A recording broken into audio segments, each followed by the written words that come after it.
Mark Denholm on Atom Radio. Hello, welcome to the podcast. Here we are with episode 64 of the best bits of Atom Radio's drive time for this week. Thank you so much for checking it out. On the way, you will hear about totally the wrong beachwear. When's it all right to body shame? Apparently when it's nature. New words that have gone into the Oxford Dictionary. Helpful hints on how to sort out your job title for your CV or your LinkedIn. And also, what about making a starring appearance at your own funeral? You know what I'm saying. Here come the best bits of this week's drive time. Turn it up. Atom Radio. Ooh, yeah. Playing the music you want to hear. Mark Denholm. AtomRadio.co.uk 3:21 Monday afternoon. From the news, a Taiwanese tourist has been fined. Lin Su Sing, who's 26, was on holiday with her boyfriend in the popular tourist island of Boracay in the Philippines. She'd visited the Puka beach in the area twice wearing what she calls a thong bikini.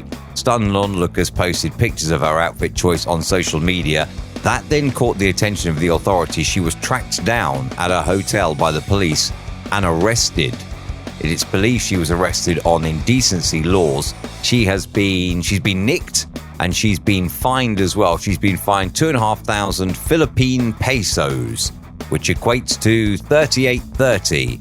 How on earth is she ever going to afford a new bikini now that she's paid 38.30? The reason she's been nicked is because her bikini seriously looks like something you could have come up with using that string that you tie parcels with.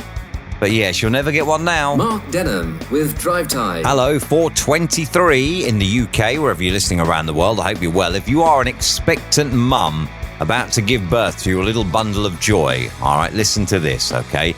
A lady in Australia called Emma and her partner Daniel have had a baby. Nothing surprising there. Remy Frances Miller was born last Monday, but she has slightly shocked everybody. She was born by caesarean section, weighing 12.9 pounds. That's 5.88 kilos. Can you imagine, like, the recovery time from that? You know, like, if you have a caesarean, you have to wait for the scar and all that to heal. But if you give birth to a 12.9 pound baby, you must be cut in half like a flip-top lady. Oh. Drive time with Mark Denholm. You know how it's illegal to body shame? Well, it's not illegal, but it's immoral, isn't it, to body shame someone? There is actually a competition, Viral Fat Bear Contest. Winner has been revealed after more than 187,000 votes. A bear has been named the Fat Bear of the Year. Now, to be fair, looking at his picture, he is quite a unit. A bear has been compared to the Michelin Man. The only thing is, right, what does the bear get from this? Because if you win something, you know, like if you win a sprint race, you get a gold medal or something. You know, if you win a competition, you get a trophy. What does this bear get from this? 187,000 votes. It's a grandmother bear as well, called Holly, who was announced as the winner of the contest. Now, just imagine, if poor Holly had been human, how would she feel, eh? Well done, fatty, you've won. Yeah! Mark Denholm. AtomRadio.co.uk Tuesday's drive time. Cheers for sticking us on. This is Mark with you from Slough in the United Kingdom, playing around the world. The Oxford English Dictionary has revealed their updated list of words, including whatevs. Not even a word. Something. SUMFIN. Well, that's not a word either. That's something for those that can't spell. Chillax. Now, that is, I guess, a word, isn't it? That's a combination of chill and relax. And simples. Well, again, that's just a slang phrase, isn't it? Like, how on earth has that got in the dictionary? Other words included Jedi is in there as well for Star Wars fan. Buck naked. Well, that's two words. And then there's another one, something tease and something sucker. They've made it on the list as well. And chirps, which means to flirt. So there you go. If you're thinking of words to use later on in conversation, now you know. Mark Denholm with Drive Time. This is Atom Radio, online at atomradio.co.uk, on TuneIn, on iTunes Radio, and on your smart speaker as well. You got Mark with you until 7 o'clock tonight, live from Slough, United Kingdom. There's a bit of a problem here in the studio, I have to say, if I'm being honest, right? We have a microphone, obviously, on a microphone stand. If I lift it up to above where I want it to be, it stays in place. If I put it below where I want it to be, it stays in place. If I put it where I want it to be, well, no, it just drops to below, and then I end up having to drop. I'm going to have to get the toolbox out, aren't I? This story that I can't do at dinner time. A female jogger has been caught on camera and exposed doing something that she should not be doing. Celebrity publicist Roxanne Jakenko has shared these images and videos that she's got on Instagram, writing, "What an absolute disgrace you are, doing this in our residential street when we have a primary school and multiple residences." The jogger in question, and there is a video of this, has been caught twice during early morning runs on the 10th and 14th of October, just after 6 a.m, having a poo in the street. Literally, there is a video of her jogging along, stopping between two cars, and she just pulls down her trousers and goes. I mean, who would do something like that?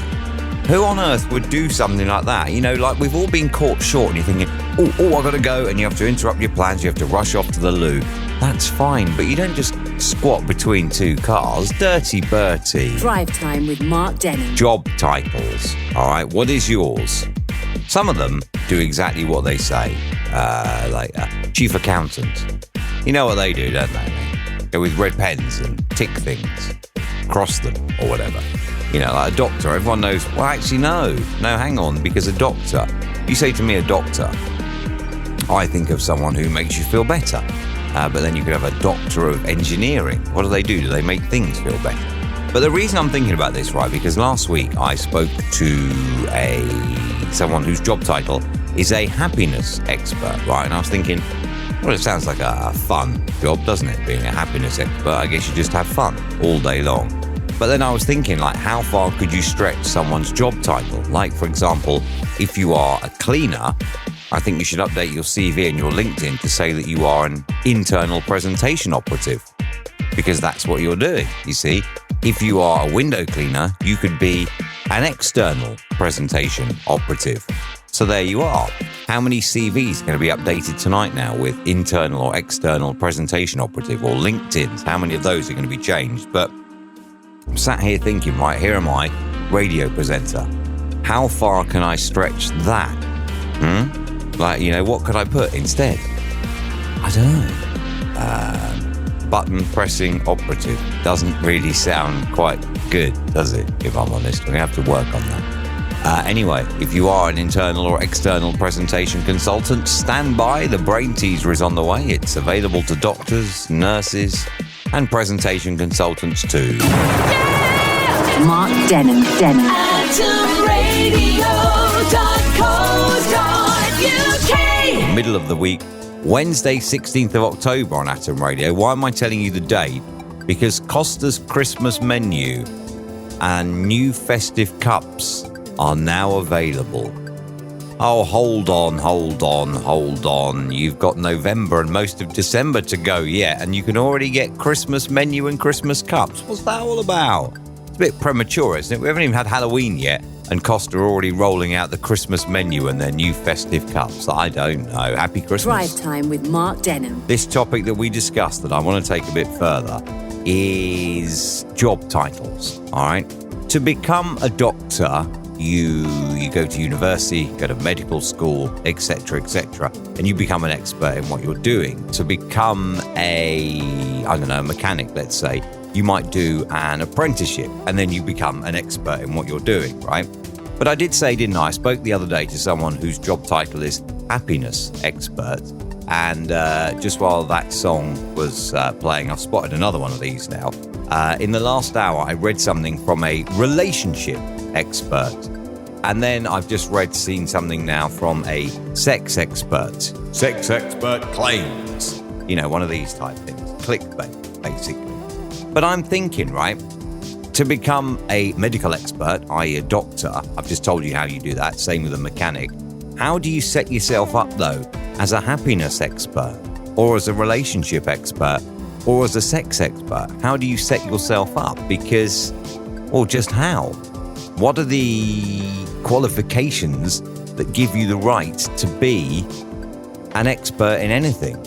You know, like you get medical school, you get university for stuff like that, you know, but then relationship, sex, happiness, are there really courses at university you can do in sex where you can then qualify and say, I'm a sex expert with, what would you get? You get BA Ons after your name, wouldn't you? Atom Radio. Drive Time with Mark Denholm. 6:18, how you going? It is Wednesday evening, and you got Mark with you from Slough, United Kingdom. We're doing Beat the Intro in a moment. But first, a funeral is normally a somber affair. Well, somebody had their funeral. Shay Bradley had his funeral in Kilkenny on the 12th of October in Ireland. And all the mourners are gathered round as he's being buried in his coffin. However, this is fantastic. The 62-year-old Irish Defence Force veteran had his family and friends in fits of giggles rather than tears as he's being laid down into the grave. His voice plays out. Let me out, it's dark in here, was heard from his coffin, followed by, where am I? Is that a priest I can hear? This is Shay, I'm in the box. Before then turning to singing, hello and hello again, I just called to say goodbye. He'd pre-recorded all of these messages then. He had been sick for 3 years before his death. It's a sad story, that bit, isn't it? But then he'd planned his prank over the last year. And his daughter said he was always full of life and was always big stature, but even bigger in personality. So yeah, a bit of fun at a funeral. You don't often hear that, do you? But can you imagine, like, you know, if you're at a funeral, all of a sudden you heard the dead person's voice. Hello, what's going on? You'd be so scared, wouldn't you? Yeah! Mark Denholm. AtomRadio.co.uk. If you are looking for a laugh and you are a Twitter user, go find @GregDoesExplain. All right, it's all one word. Greg Does Explain in one word. This is Greg Scott, the TV host, radio host, and voiceover man. And what he's done is he has found like ludicrous instructions and stuff like that, and he has voiced them over in a serious way, but also funny. So yeah, if you are, I mean, I found this morning, and I have to say, it certainly had me chuckling, it really did.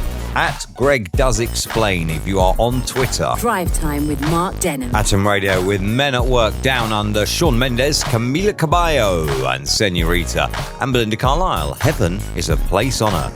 Stick it on the sat nav. Go on, everyone. Hang on. What happens if I just try this, right? I've got an iPhone. I'm going to try this now. Hang on. If heaven is a place on earth, I am going to try this, right? Here we go. See what happens. Ready? Take me to heaven. You'll need to unlock your iPhone first. Oh, it's promising. Promising. Hang on. I've unlocked my iPhone. It doesn't look like you have an app named Heaven.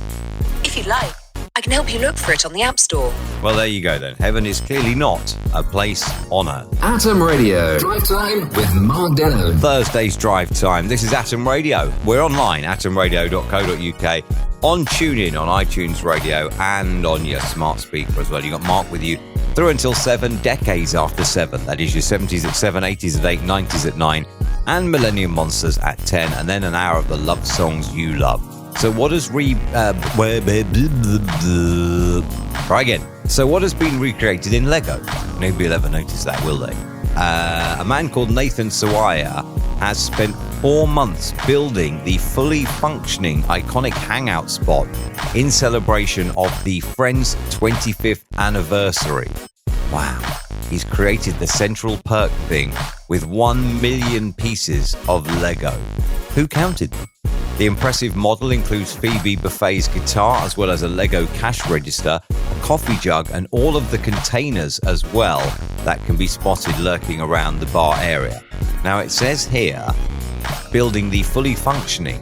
So can you put little Lego money in the little cash register? Can you get little Lego coffee out of the little coffee jug? Nathan has said, though, like, we knew the 25th anniversary was going to be big, so there is as much detail in that shop than the audience ever saw. The thing is, though, right, he spent 4 months building that, and then Lego have brought out last month a Friends collection of Central Perk. However, it's a lot smaller than Nathan's actual version. Just looking at the cash register and the details that he's put into this is amazing. Lego set comprises 1,070 pieces, while Nathan's comprises 1 million. No wonder it took him 4 months. Mark Denham. AtomRadio.co.uk. So this style disaster, all right, there's nothing nicer, is there, than getting in a new... I don't know why I'm saying this, I'm not in one. But there's nothing nicer than getting in a new relationship. And, you know, like going out for the first time, being seen in public with your new boyfriend or your new girlfriend.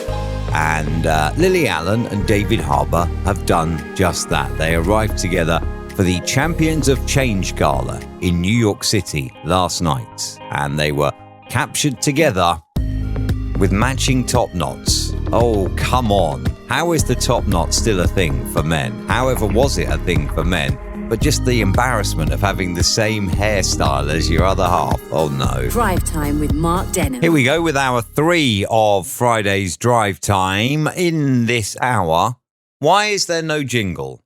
What is going on? What is going on here in Atom Radio Studios? Hang on, try again. It's there somewhere. There it is, eventually. Ooh, yeah. AtomRadio.co.uk. Oh, how clever is that funeral stunt, eh? That every now and then there are a couple of things that come along, and I feel just a little bit jealous. Like that meme that went around the internet. There's a meme that went around the internet a little while ago, and it was a guy pretending to clean a window of a door heading into a shop. So as a customer comes, he moves aside, lets him go through. This guy then leans, hoping to push the door open, but it's already open, trips and falls up. I'd love to have thought to do that. And then that at the funeral, recording your own voiceover. I mean, who did it, though? That's the thing. Who was in on it to play the actual voice? Somebody's got to be in on it, haven't they? So clever, I think. And also, by the way, there is no need to thank me. Hopefully, I've improved your job prospects now by helping you pick an appropriate title for your CV. How about that? Episode 64 is a wrap. We're done. Episode 65 next week. Sound good to you? Subscribe on iTunes, on Google, and on Spotify, and you could get that notification as soon as it's done. Of course, we will stick it up on the Atom Radio feeds. I'll have it up on mine as well. Thank you so much indeed for checking out this week's episode of the podcast. Atom Radio. Ooh, yeah. Playing the music you want to hear. Mark Denham. Atom